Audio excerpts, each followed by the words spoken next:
नमस्कार दोस्तों, आप सभी का स्टडी फॉर यूपीएससी पीसीएस में स्वागत है। आज तारीख है 28 फरवरी 2025 ईस्वी और आज का न्यूज़पेपर आर्टिकल डिस्कशन का वीडियो होगा।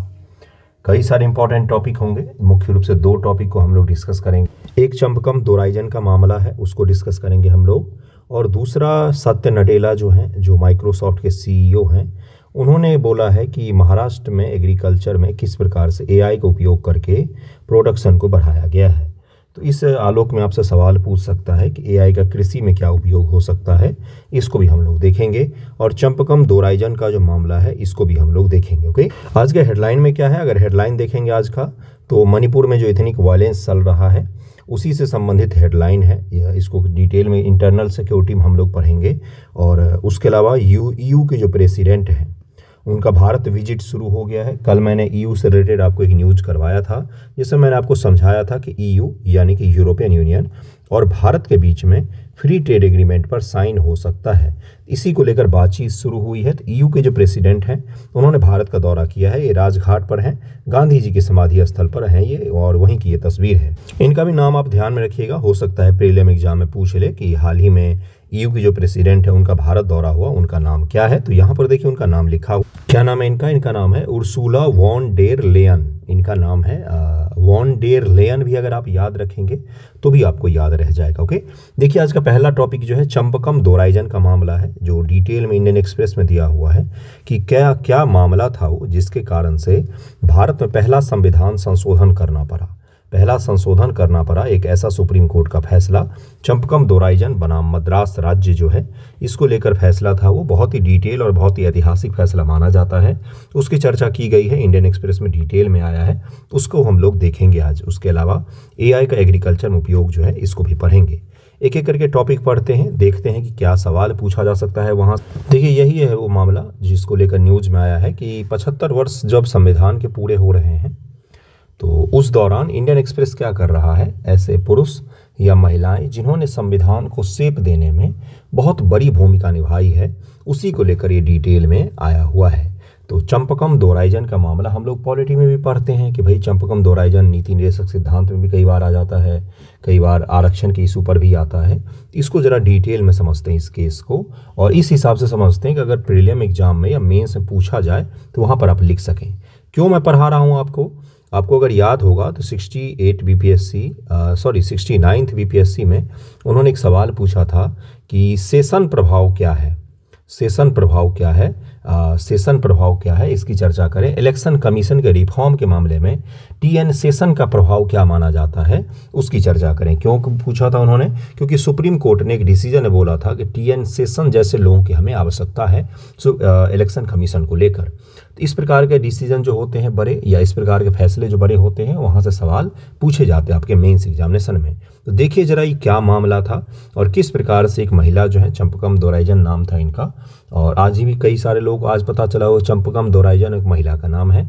उन्होंने एक केस किया था मद्रास राज्य, और उसके पश्चात से कई सारे संविधान में संशोधन भी करने पड़े थे, और इस दिशा में सोचना पड़ गया था कि हाँ, हमने इस दिशा में अभी तक नहीं सोचा है। देखिए क्या है कि ये सुप्रीम कोर्ट का ये फैसला ऐतिहासिक घटना और निर्णय साबित हुआ। इसके परिणाम स्वरूप भारतीय संविधान में पहला संशोधन हुआ, जिसमें देश के आरक्षण कार्यक्रम को संबोधित किया गया था। भारत के सर्वोच्च न्यायालय को ऐतिहासिक निर्णय मद्रास राज्य बनाम चंपकम दोराइजन AIER 1951 SC 2026, ये क्या है तो केस नंबर लिखा हुआ है। इस निर्णय के परिणाम स्वरूप भारत के संविधान में प्रथम संविधान के साथ संशोधन किया गया। यह आरक्षण पर भारत गणराज्य का पहला महत्वपूर्ण निर्णय था। भारतीय गणराज्य नया नया बना ही था, संविधान नया नया लागू ही हुआ था, और 51 ईस्वी में ही 50 में क्या हुआ है, संविधान लागू हुआ है, और 51 ईस्वी में एक केस कर दिया गया, जिस केस के फलस्वरूप एक निर्णय आया सुप्रीम कोर्ट का, और आज तक उस निर्णय को हम लोग पढ़ते हैं। सर्वोच्च न्यायालय ने मद्रास उच्च न्यायालय के निर्णय की पुष्टि की, जिसमें 1927 में मद्रास प्रेसिडेंसी में जारी सरकारी आदेश जीओ को खारिज कर दिया गया था। देखिए क्या है, मद्रास राज्य बनाम चंपकम दोराइजन उद्धरण क्या है। सुप्रीम कोर्ट का यह फैसला एक ऐतिहासिक घटना और निर्णय साबित हुआ। इसके परिणाम स्वरूप पहला संविधान में संशोधन हुआ था, और संशोधन के हिस्से के रूप में अनुच्छेद 15 में खंड 4 जोड़ा गया था। अनुच्छेद 15 जो आप पढ़ते हैं उसमें खंड 4 जो है वो इसी समय जोड़ा गया। 15(4) में क्या कहा गया है? 15(4) में ये कहा गया है कि राज्य को ये विशेष अधिकार प्राप्त होगा कि देश के पिछड़े लोगों के लिए, सामाजिक या शैक्षणिक रूप से पिछड़े लोगों के लिए अलग से प्रावधान किए जा सकते हैं, उनको कुछ विशेष सहूलियत दी जा सकती है। यह फैसला विवादित सांप्रदायिक सरकारी आदेश पर आधारित था जिसे आज़ादी से पहले लागू किया गया था। संविधान लागू होने के बाद भी यह लंबे समय तक प्रभावी रहा। इस आदेश ने जाति व्यवस्था के आधार पर राज्य द्वारा संचालित कॉलेज संस्थानों में कोटा नीति स्थापित की थी। और देखिए ये केस क्या था उसको भी हम लोग समझेंगे। अदालत ने फैसला सुनाया कि सरकार का निर्देश निरर्थक और अवैध है। यह फैसला इसलिए महत्वपूर्ण है क्योंकि यह मौलिक अधिकार और राज्य के नीति सिद्धांतों के बीच विरोधाभास को संबोधित करता है। ऐसा पहले ऑर्डर दिया गया था जिसको बाद में खारिज कर दिया गया। तथ्य क्या है? 1950 से मद्रास में कॉलेज के प्रवेश के लिए कोटा प्रणाली लागू थी। कब से? 1950 से। कोटा प्रणाली, आप तो रिजर्वेशन अभी परिचित हुए होंगे, लेकिन ये प्रणाली पहले भी लागू थी। राज्य द्वारा 4 मेडिकल संस्थान और 4 इंजीनियरिंग कॉलेज को सहायता दी गई थी। 4 मेडिकल संस्थान और 4 इंजीनियरिंग कॉलेज को सहायता दी गई थी और जो राज्य समर्थित कॉलेज और संस्थान थे उन्हीं में आरक्षण प्रणाली लागू थी। गैर ब्राह्मणों को हर 14 सीटों में से 6 आवंटित की गई थी। पिछड़ी जातियों के लिए 2, ब्राह्मणों के लिए 2, हरिजनों के लिए 2, एंग्लो इंडियन भारतीय ईसाइयों के लिए 1 और मुसलमानों के लिए 1 सीटें आरक्षित की गई थी। गवर्नमेंट स्पॉन्सर्ड जो कॉलेज थे, मेडिकल और इंजीनियरिंग कॉलेज, उनकी बात कर रहे हैं हम लोग। यह मद्रास प्रांत या मद्रास प्रेसिडेंसी द्वारा स्वतंत्रता से ठीक पहले 1927 में जारी सांप्रदायिक सरकारी आदेश पर आधारित था। किसी व्यक्ति के जाति के आधार पर आरक्षण का उपयोग लोगों को सरकारी विश्वविद्यालय रोजगार प्रवेश के लिए दिया जाता था।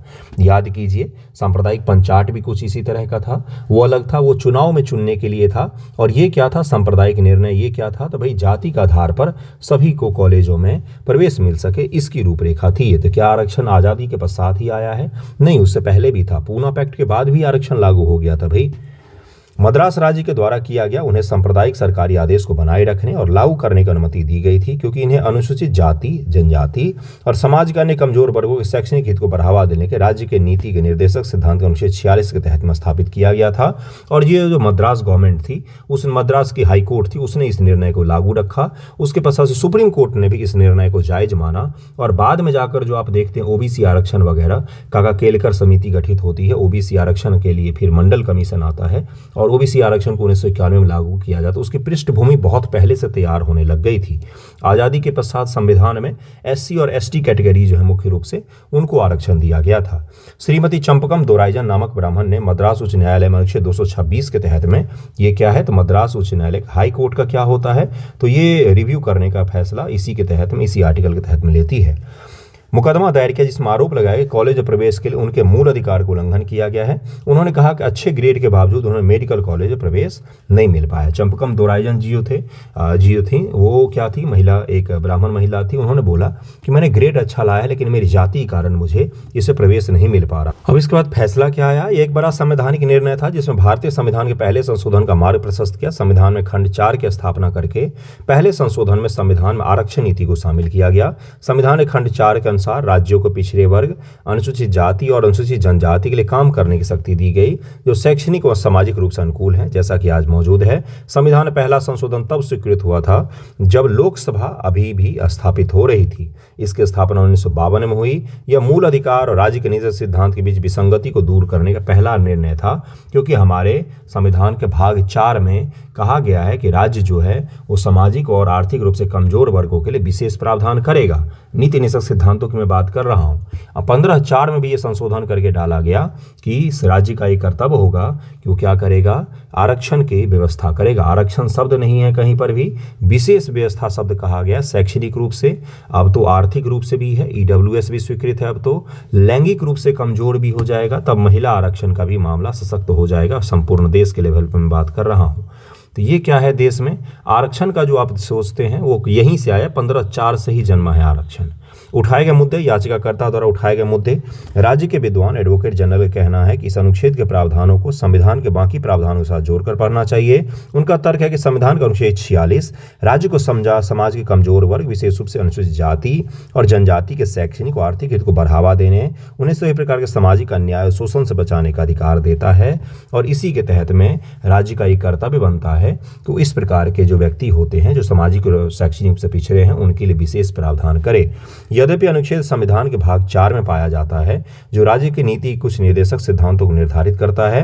हालांकि उस भाग में निहित प्रावधान किसी भी न्यायालय द्वारा लागू नहीं किए जा सकते हैं, फिर भी उसमें दिए गए सिद्धांत देश के शासन के मौलिक हैं। और अनुच्छेद 37 राज्य के लिए कानून बनाने में उस सिद्धांत को लागू करना अनिवार्य बनाता है कि जब भारत सरकार या राज्य सरकार कोई कानून बनाएगी तो इस चीज को ध्यान में रखते हुए बनाएगी कि सामाजिक रूप से कमजोर वर्गों को लाभ पहुंचे। और इन सभी से क्या तय हो रहा है, अगर आपसे पूछा जाए कि इन सब का क्या मायने है, एक लाइन में अगर मैं समझाऊं तो क्या महत्व है चंपकम दोराईजन केस का, अगर आपसे पूछा जाए तो पहला महत्व क्या है, आरक्षण की राह जो है ये तय हो गया, अब जो कि पहले से था अब उसका विस्तार होना भी तय हो गया। दूसरा क्या है, सुप्रीम कोर्ट ने ये बोला कि डीपीएसपी और फंडामेंटल राइट में अगर कहीं पर भी टकराहट होती है तो उस पर फंडामेंटल राइट जो है ये प्रभावी होगा डीपीएसपी पर।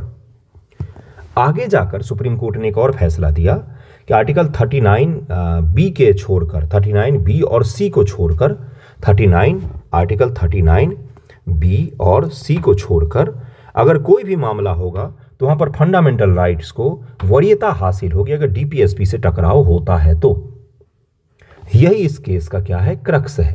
अगर आपसे कोई एक शब्द पूछे कि चंपकम दोराईराजन मामला जो है 1951 का, इसका क्या निहितार्थ है, तो पहला है आरक्षण का निहितार्थ है, और दूसरा क्या है, तो दूसरा है इसमें कि भाई संविधान में अगर कहीं पर भी कोई केस में टकराव होता है कि मूल अधिकार, उन्होंने ये बोला था कि मेरे मूल अधिकार का उल्लंघन हो रहा है यहाँ पर, और तो सुप्रीम कोर्ट ने बोला कि मूल अधिकार का आपका उल्लंघन नहीं है क्योंकि ये आपका अधिकार नहीं है। उसके बाद संविधान में 15(4) संशोधन करके डाला गया और आरक्षण की व्यवस्था को मजबूत किया गया कि हमें समाज के गरीब तबकों को अगर ऊपर लाना है तो उनको कुछ विशेष सहूलियत देनी पड़ेगी। और डीपीएसपी और फंडामेंटल राइट के टकराव जब भी होगा तो फंडामेंटल राइट्स को हम आगे रखेंगे और उनका कोई भी मूल अधिकार का उल्लंघन नहीं हो रहा था। यही फैसला था इसमें सुप्रीम कोर्ट का। ओके, चलिए अब नेक्स्ट टॉपिक पर चलते हैं। अगला टॉपिक देखिए, अगला एक छोटा सा पीटी फैक्ट है। फाइनेंस सेक्रेटरी तुहिन कांते हैं, कांटा बोला जाता है इनको, ये सेबी के नए चेयरपर्सन बने हैं। क्या नाम है, तुहिल कांत पांडे नाम है। कई सारे जगहों पर इनको कांते भी लिखा हुआ देखा मैंने। तुहिल कांत पांडे नाम है इनका, और तुहिन कांत पांडे नाम है इनका, पांडे, और इनको सेबी का चेयरमैन अपॉइंट किया गया है। ये फाइनेंस सेक्रेटरी भी रहे हैं, तो इनको विशेष रूप से ध्यान में रखिएगा, कई बार ये पूछा जाता है। इससे पहले माधवीपुरी बुच थी, हालांकि उन पर कई सारे आरोप लगे कि वो सेबी की प्रमुख हैं और खुद ही पैसा लगाती हैं इन सब चीज़ों में। इसको लेकर कई सारे उन पर आरोप भी लगे थे। वर्तमान में फाइनेंस सेक्रेटरी जो हैं इनको बनाया गया है। इनका नाम ध्यान रखिए, कई बार पूछा जा सकता है। तुहिन कांत पांडे नाम है इनका। ओके, देखिए अगला क्या है, भारतीय कृषि में एआई क्रांति को लेकर है। क्या है बयान, पहले समझते हैं, उसके बाद से डिटेल में समझेंगे। माइक्रोसॉफ्ट के चेयरमैन सत्य नडेला ने हाल ही महाराष्ट्र के बारामती में प्रोजेक्ट फार्म वाइज्ड के माध्यम से कृषि में आर्टिफिशियल इंटेलिजेंस के परिवर्तनकारी प्रभाव पर प्रकाश डाला है, जिससे संसाधनों की खपत कम होने के साथ साथ फसलों की उपज में 40% की वृद्धि हुई है। ये सत्य नडेला जी ने चर्चा किया है। मैंने आपको पहले ही समझाया था कि प्रोडक्टिविटी जो है वो बढ़ी है, इसी को लेकर में ये चर्चा में है। क्या है प्रोजेक्ट फार्म वाइज्ड, क्या था प्रोजेक्ट फार्म वाइज, जिसे माइक्रोसॉफ्ट रिसर्च द्वारा कृषि विकास ट्रस्ट बारामती महाराष्ट्र के साथ मिलकर विकसित किया गया है। कृषि केंद्रित प्रौद्योगिकी का एक ओपन सोर्स एआई सूट है जो डेटा संचालित अंतर्दृष्टि के साथ कृषि को बदल रहा है, शोधकर्ता और किसानों को सशक्त बना रहा है।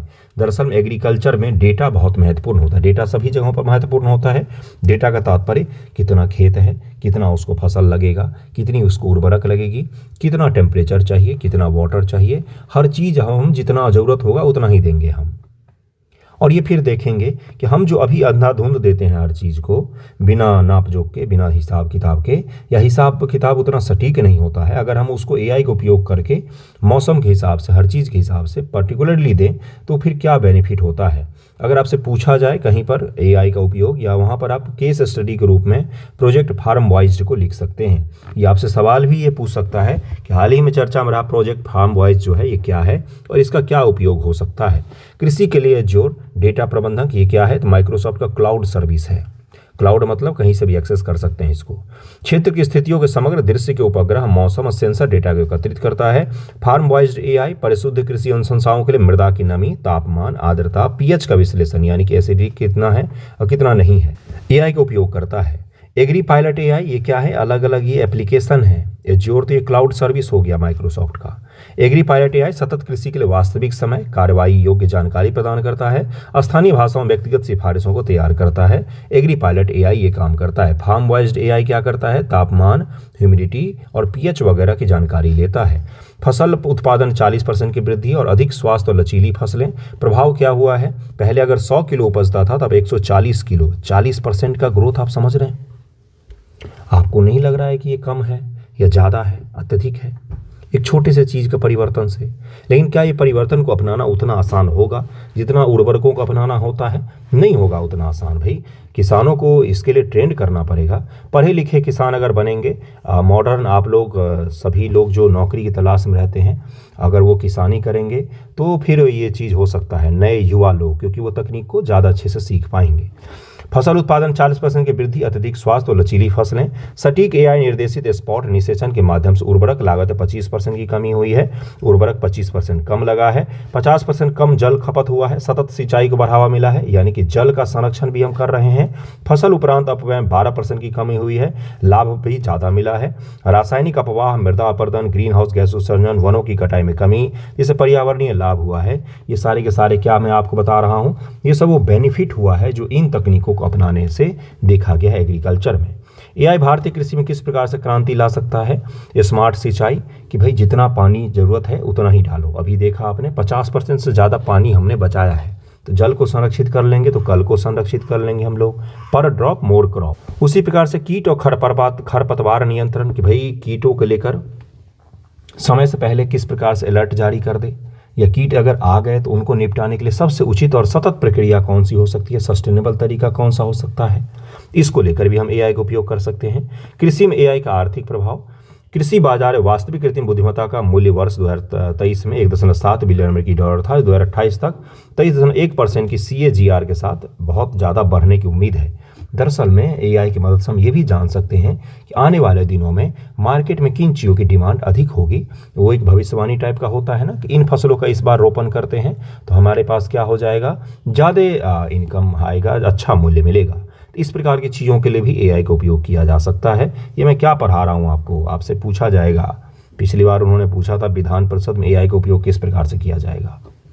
शॉर्ट आंसर है गुरु 69 बीपीएससी का। बीपीएससी मेंस बहुत अलग लेवल पर होता है। ये आपसे हो सकता है इस बार बीपीएससी में पूछ ले कि एआई का उपयोग किस प्रकार से एग्रीकल्चर में करोगे आप। साइंस एंड टेक के क्वेश्चन आते हैं, शॉर्ट में ही पूछ लेगा, तो वहाँ पर आपको लिखना पड़ेगा। डेटा के साथ लिखेंगे, पॉइंट वाइज में लिखेंगे, कुछ टर्मिनोलॉजी के साथ में लिखेंगे, अधिक मार्क्स मिलेगा। बाकी हवाबाजी तो मैक्सिमम स्टूडेंट करके आते हैं। कृषि क्षेत्र में एआई को अपनाने में क्या चुनौतियाँ हैं? आपसे पूछा जाए कि आप अपने गाँव के किसान को बोलो कि एआई को अपना लो, सबसे पहले पूछेगा एआई है क्या? पता ही नहीं है उनको। अभी मैंने बताया आपको कि नए युवा किसान होंगे, नो मैटर उनका एजुकेशनल बैकग्राउंड कुछ भी हो, पढ़े लिखे हों या कम पढ़े लिखे भी हो, गांव घर के भी युवा हों, तो कोई भी हो, अगर हाथ में फ़ोन है तो थोड़ा बहुत तो एआई के बारे में नाम तो सुना होगा।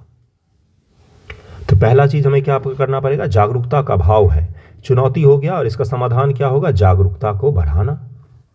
उच्च कार्यान्वयन लागत, भाई एआई से रिलेटेड अगर कुछ भी हम लेते हैं, सेंसर्स लगाते हैं तो लाखों में उनकी कीमत होती है, ये थोड़ा सा महंगा पड़ेगा। दूसरा हो गया, तो महंगा का भी इसका समाधान क्या होगा समस्या का, सब्सिडी प्रदान करे सरकार। कृषि में नए तकनीकों को लेकर, एआई को इम्प्लीमेंटेशन को लेकर सब्सिडी प्रदान करे, क्योंकि किसान तो ऐसे ही नहीं खरीदने जाएंगे सेंसर, है ना। तो ये हो गया। बुनियादी ढांचे का अभाव है तीसरा समस्या। तो सरकार क्या करे, बुनियादी ढांचे का निर्माण करे, बेसिक इंफ्रास्ट्रक्चर जो होता है। डेटा की उपलब्धता और गुणवत्ता अभी तक प्रभावित है, भाई ये चीज़ सही नहीं हो पा रहा है, इसको लेकर भी सरकार काम कर सकती है। सीमित अनुकूलन, अधिकांश एआई मॉडल भारत की विविध कृषि जलवायु स्थितियों का अनुरूप नहीं है। ये बड़ा ही अच्छा सा पॉइंट है, आप अगर समझेंगे तो इसको समझ जाएंगे।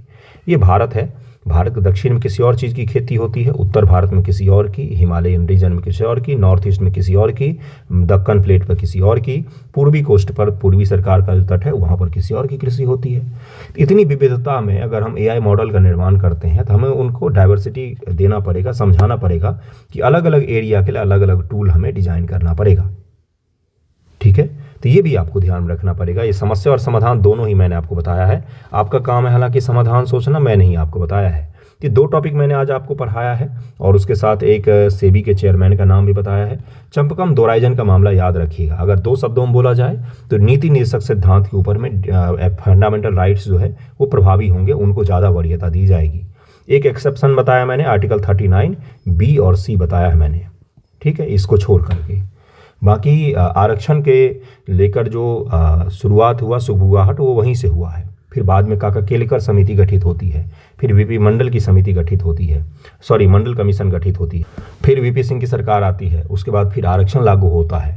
तो अब EWS पर भी हम लोग आ गए, तो ये बढ़ता ही चला आ रहा है। 15 आर्टिकल जो संशोधन करके डाला गया था उसी के बाद डाला गया था। दोनों टॉपिक आप याद रखिएगा। नेक्स्ट वीडियो में जल्दी मिलेंगे। थैंक यू सो मच आप सभी का वीडियो देखने के लिए।